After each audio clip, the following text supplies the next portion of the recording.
The nature of life is evidenced in nature. Nature grows, and all of nature honors the desire to be more, to have more, and to do more. Life thrives when it's allowed to grow. And ideally, thriving is what we also, all of us, want to be able to do. Unfortunately, at some stage in life, most people find themselves settling into what I can only call a rut. And a rut is nothing more than a coffin with the ends kicked out. You want to quickly get out of any rut that you find yourself in. When you stop growing, that's when the coffin starts to appear. The simple truth is this, and this is true for everything in nature. You're going to die. I'm going to die. Every one of us dies. So the question we need to come to grips with is not, are we going to die? The question nature asks us to answer is, are we truly living? That's what motivation is about. It's the desire to move. It's the desire to grow and to excel. Have I lived? How have I lived? I'd love for you to take advantage of my Leadership Mindset Masterclass. It's all about providing you with the tools to ensure thriving for yourself and for those around you. Register today to receive the free introduction video and find out more about this acclaimed program. You'll also receive a copy of my international #1 bestseller, Compassionate Capitalism, A Journey to the Soul of Business.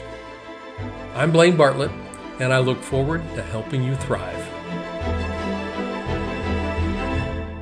Go to leader.blainebartlett.com/toolkit discovery.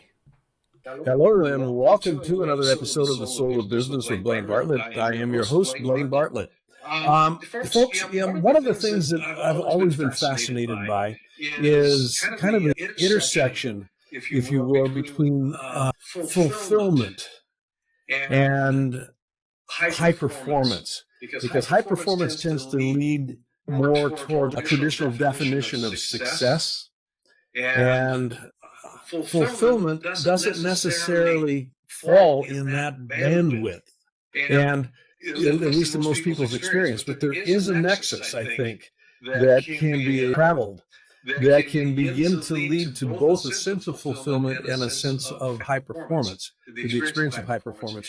And that's really what this show's about, the soul of business. That embodied state where aliveness is the natural expression of who we are as an organization and who we are as individuals. Now, with that little bit of a preamble, my guest today, Johannes Leerink, is based in the Netherlands. He's a fascinating fellow. Came out of Sara Lee and Procter Gamble. Correct me if I'm wrong on this, Johannes, but you were president of one of the divisions, if I'm correct on that. Yeah. So when we look at high performance, check that box. When we look at what he's done with his life, fulfillment begins to be a real large component of what he does in his professional as well as his personal life today. I had the great privilege of spending a little bit of time with him in a pre-interview conversation, and we've discovered all kinds of overlap in terms of what we're both paying attention to. And I am absolutely thrilled to be able to bring him on the show today. So, Johannes, welcome. It's great to have you here. Thank you so much for having me. Yeah, beautiful. Yeah. Now, if we could, when you look at these large companies, Sara Lee being a division of one large company, P&G. I did some work with Colgate-Palmolive ago as an intern, actually, when I was living in the Netherlands. Spent a good chunk of my career working in businesses where goals, objectives, managed by objective, MBO, all of these things keep people focused on what's important, the goal, quarterly results, all of the stuff that begins to lend itself to how do we measure success. At the end of the day, my experience was it wasn't real fulfilling. It really wasn't. We were hitting our targets, but something seemed to be amiss. Now, I know that you've had a similar journey here. Can you talk a little bit about how you managed to navigate that, and what was the jumping off point for you, if I could use that term, that led you into the next phase of your life that actually is the one around fulfillment. Yeah, thank you. Yes, so I'm indeed from the Netherlands, but I worked for Procter Gamble in the Netherlands, and later on a little while as a president of Sara Lee in the Benelux, because they acquired a big coffee and personal care business. Well, talking about goals, P&G and these kind of companies, they matched very well with me, because I had a goal which was at 26 when I finished my studies and, my fraternity life.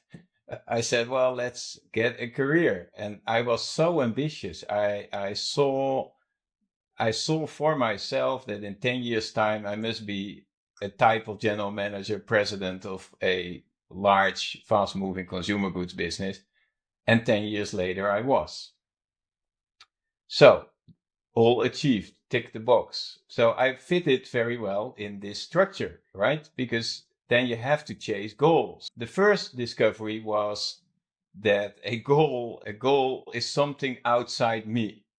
And literally the picture I got, which had me jump off this wagon, and then later I'll share some experience, but was that next to that, it was fulfilling, it was great, it was an opportunity, it was an honor to be one of the youngest presidents ever. I gave a lot of opportunities to make a difference for huge groups of people. So I love it. But a big part of this driven, and I think having worked now with 25,000 people or so, everyone I meet is driven, is being sort of chased by my past. And a goal is nothing else than something to run through, like a carrot here. But, the carrot is very nice and it's lovely, but it's stick to my arm if you look very well. And that was sort of the discovery, to make it very visual. I was running behind a goal I will never reach, because it was inside me something that wasn't right. But I thought, if I ever will be like this, or have 3 blonde daughters and they're happy, and I'm a president, I have a boat, a second home in France, whatever do you want at 35? Well, I got it. You can have all of that, but still be not fulfilled, and then chase the next goal. And so I did, but there was a point where I really was thrown off this one. But it came with, okay, there are goals.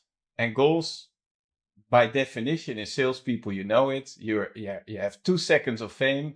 At 31 December, you made your target, you got your bonus, and 10 minutes later, you're worried because next year the barrier is higher, and you still have to chase that goal, and all for 2 minutes of fame. That's sort of what I got.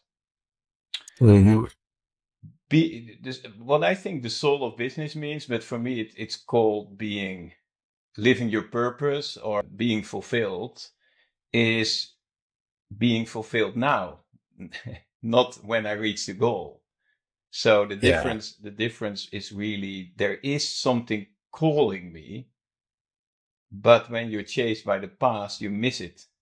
So I thought I was living my dream and living my, success, and this was it, and nobody could tell me different, I can tell you.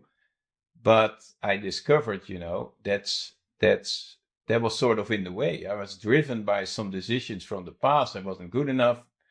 I need to prove something, and I cannot prove in the outside something that's wrong in the inside. I made up as a little child, or But then when that was transformed, a calling came up, and I don't know how to describe it, but it was like being blown or sucked in by the future. And this is what was the intent. Why should I be at the top of my thing at 35 and get bored, and stop with this career? Well, I had to be there so I can help people later on who are ready to listen to this story, because you have to speak the language of successful people to reach successful people. And this calling was really to basically merge fulfillment with what you and I would call high performance. And there's no contradiction. It looks like a contradiction, but there is none. And that was sort of my calling, and that's what drove me forward. But it's sort of being sucked in by my calling. The word is already saying it. It was calling me, and that's a different experience. It's like going with the stream instead of going against the stream. But I did the first steps of transformational work in the last 10 years, proving it's all working and proving it's indeed delivering high performance. I still did that on a very driven way. You know what I mean? I was enlightenedly driven. And it was a goal. Yeah, it wasn't a new thing to prove. Now I was even better than all those CEOs and whatever, because I was bringing the goods to business, But, it was still about me and still chasing and proving. But anyway, that's part of life. And there was one profound experience that really stopped the machine. I think that was the first one about 15 or 20 years ago. I met a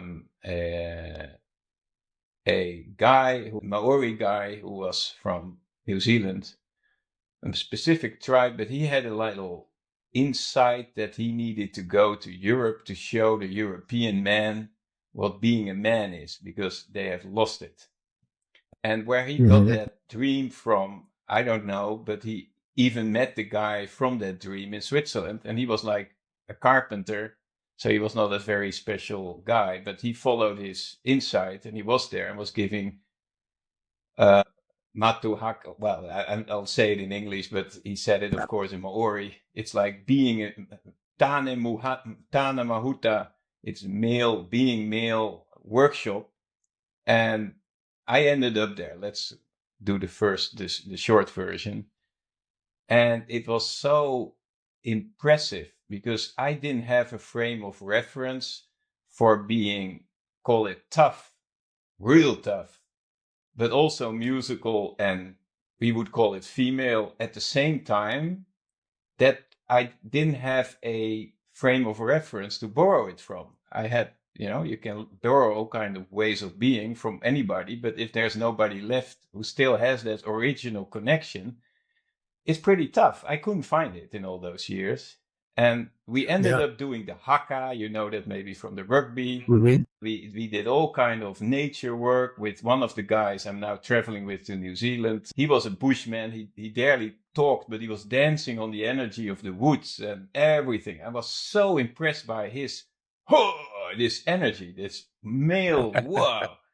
But at the same time, singing the most beautiful songs. And this was like, this is, you have all the spiritual stuff, but it's in Europe, it's mostly oriented, very, call it female. So a lot of men have sort of a judgment about it. But this was real tough. And at the same time, connection, everything was there. And I don't know how we did it, because we didn't utter much words, but we did those hakas and with the group. And we ended up in a nature reserve where you have wild horses. They didn't tend to come to the human beings, but sometimes they did very cautiously, but only to get some food, and that was it. And that was even forbidden in that reserve. And then we saw those horses, and the Maori said, let's do the haka. And we did this haka. And it was amazing. You saw the whole tribe of horses come to us. Mm-hmm. They became part of us. We became part of their family. We were there like horses. They were quarreling among each other. They putting the heads in our necks. We were like, I think we spent 3 hours there, and we went on with our march. And I have pictures where you indeed see this whole tribe of horses walk in between us to the end of this reserve. And this was one. And that sort of landed with me. It's like, never happens. I don't know what it is. My brain cannot explain it. But the proof was, I came home and my wife, she burst in tears, and she only saw me. She only felt my energy. Yep. And now I knew, okay, everything is already there. There's nothing nothing to achieve, nothing to go to. Just plug in the wire into that field, and how you do it, you do it. But that's it. That brought the carrot out of my hands. It was like, Yeah. yeah, And at that point, there's no striving. It's interesting, the way that you described that journey, and thank you for that, Johannes, truly. In the Leadership Mastermind program that I run annually with my clients, we will use horses as part of the program, and just for that reason, they respond. Out of all of the animals I've been around, I grew up on a farm. yes, and we had all kinds of animals. But horses are so exquisitely tuned, and if the energy is right, they're your best friend. If the energy is off, and you can't force it, you can't pretend it. no, You just have to actually be it. So there's that tapping into that internal connective dynamic, if you will, that permeates everything. absolutely. And I'm curious, and you've worked with over 25,000 people, and you are a business leader, you coach, you consult, and this messaging, this kind of experience typically does not translate well into somebody that is steeped in a traditional success model. No, We're going to take a real quick break. When we come back from the break, I'd like to kind of do a bit of a dive here. How do you actually part the seas, if you will, so that something else becomes possible? And there's a hidden transit that's embedded in this that I want to actually begin to leverage. Okay? So we'll talk with Johannes Leerink, and we'll be right back after this brief little message. Okay. 3, 2, 1. Welcome back, folks. I hope you enjoyed that little interlude. I do want to encourage you to take advantage of that masterclass. It is something that I think you will find extraordinarily beneficial wherever you are in your life right now. So thank you for taking just a moment to have me talk with you about that in that little commercial interlude here. Before we took a break, Johannes and I were talking about his journey, and he actually spoke about the connection to the Maori and out of New Zealand. And one of the things there that was brought up was just the connection to nature. And those of you that are longtime listeners to the show, and we're approaching our 200th episode here, and I mention this a lot. Nature is probably the best teacher I've ever had in my life. I mean, it truly is. If I can quiet myself and just appreciate, and just to use an old word here, grok what is going on around me energetically, I can learn amazing things that have application in my life. And it's not something necessarily that is, well, it's not even enough. It's not taught often. Yep. Now, Johannes and I both have had an experience where we've actually had a formal exposure to some of this in some different training environments and whatnot. But Johannes, you do a lot of work with executives and businesses.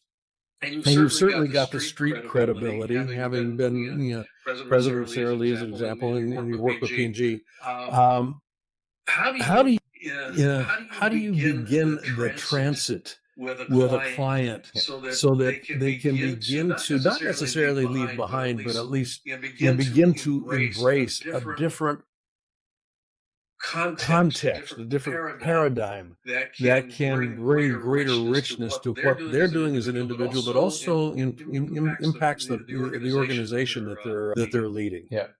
How do you work with that? Yeah, that's of course tailor-made work, but yes, comes to mind is an example. There's one of the founders of a very, very fast-growing AI company in Norway. He has been in the Forbes 30 under 30, like this very high-achieving person in the world. So I talked to him with him about his business, but people come to me quite often because they resonate on, yes, I have this success, but there is no coming home experience. There is always this little, there's this next thing to go to. And at the point, and some people young, some people old, find me because it must be possible to merge these two, sort of. But in this case, we started, and that's important, I guess. You have to make this connection from whatever the experience was I had with the horses, or this oneness experiences I had, to relevance. And this guy, he was a hobby pilot. So I asked him, what was the most peaceful coming home moment in your life? And, and maybe even a very fulfilling moment, but also, So he came and said, well, that's why I fly. I don't know what happens, but when I'm in the air, I am all over. I'm one with everything. And it's like, I said, it's with me, like with windsurfing and sailing. That's my hobby. And it's like, you have to be one with the elements. Otherwise you have accidents. And yeah, exactly. there you go. I said, good. And how does that feel? I said, okay, good. Now we have this feeling. Now back to the boardroom. Yeah, well, that's my question. How do I get this in the boardroom? I said, well, we'll get you there. And then I did a little exercise, and we can do it here. Anybody can do it. But I said, look, and it was in the camera, so we can do it. If I look in the camera and you look in the camera, really look in the camera, we fall still, right? There's a connection. Yeah. I feel what you feel what I feel. And how close does this come to your flying experience? And we did it for a while, and he said, well, it's the same. I said, well, so here it is. It's always there. And how you meet it in the meeting room is, before you start judging and arguing, watch somebody in the eye for 2 seconds more than normal and see if you can still judge him.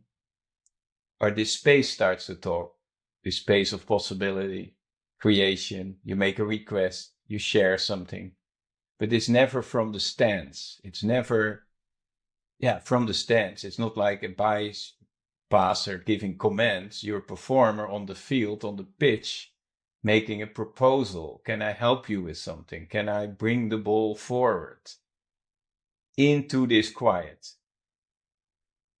And he got it. He said, well, that's hard. I said, yes. doesn't happen in one meeting, but it took me 25 years. But I think I can learn you in 4 months. So we have this program where we do that. But the point is, you have to make it relevant to where the ecosystem is of the person you talk to. And I talk to business people, high-end people, but also coaches, and also call it ordinary, normal people who just want freedom. And in all cases, you have to bring this to their environment instead of trying to bring them into my experiences. And in this case, it's really the language of the field.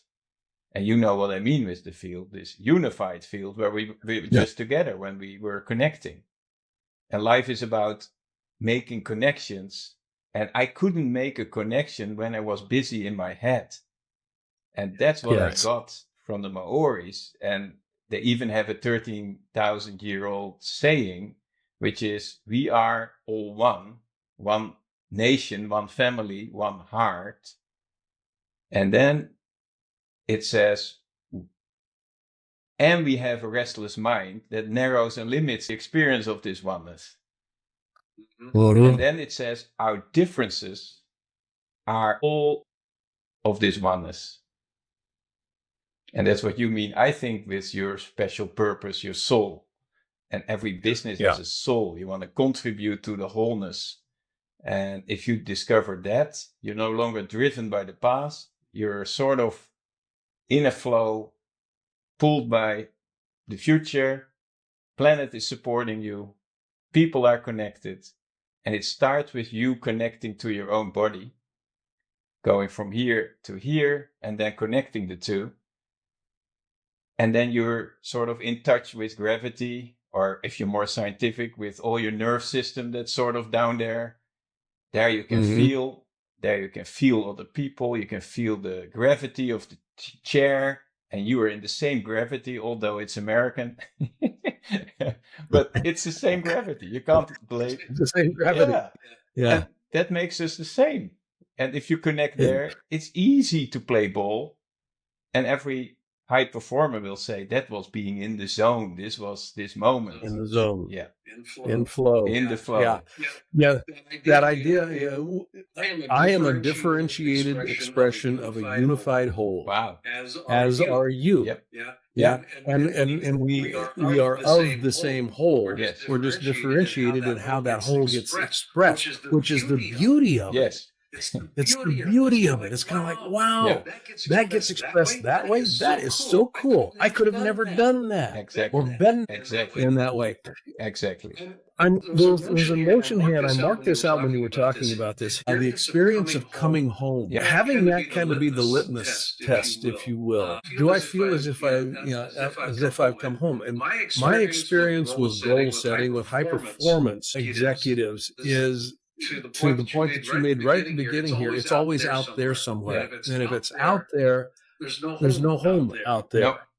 Exactly. So if I'm coming from the supposition and just kind of the knowing that I'm already home, and what I'm doing now is just an expression of homeness, that becomes a very different kind of an interaction that I have with my people. Exactly. Beautiful. And in that way, this is another translation we use in the multinational with the board, is they had to really cost cut and huge reorganization, and they were, how we do it, and then they got into this experience in a couple of days with me, and then we need to treat our people as volunteers. And so they stood up and said, who likes to join us? As you've seen, we weren't one, but we are now, to do this mission. But I warn you, it's horrible. You're not getting a bonus. You're not getting anything. But it's your calling to be part of a winning team that's going to really be part of the solution. You sign a blanco check. Who's in? And that is what gets real people in. And if not, you sort it out very easily, because you say, well, you might have done it because the CEO asked you, and then I come in and maybe ask some questions. So you have to really make a choice, my friend. But that team will win. That team will win. And then, to me, that's the distinction and the difference between motivation, which is an externally driven sort of a process, and inspiration, which comes from home. Absolutely. Yeah. I'm inspired. I'm connected to inspiration. You've got, I'm going to talk about hidden transit here. You've got and again, folks that you're listening, you didn't know this, but he and I have had a number of conversations. One of the things that I'm very intrigued by is a 4-month program that he put together when he was on his journey. And I'm saying he and him, and the person you're sitting here with me right now. Can you talk a little bit about that? It's a 4-month self-learning process, and it's basically called the hidden transit method. I mean, that's a way that you articulated it.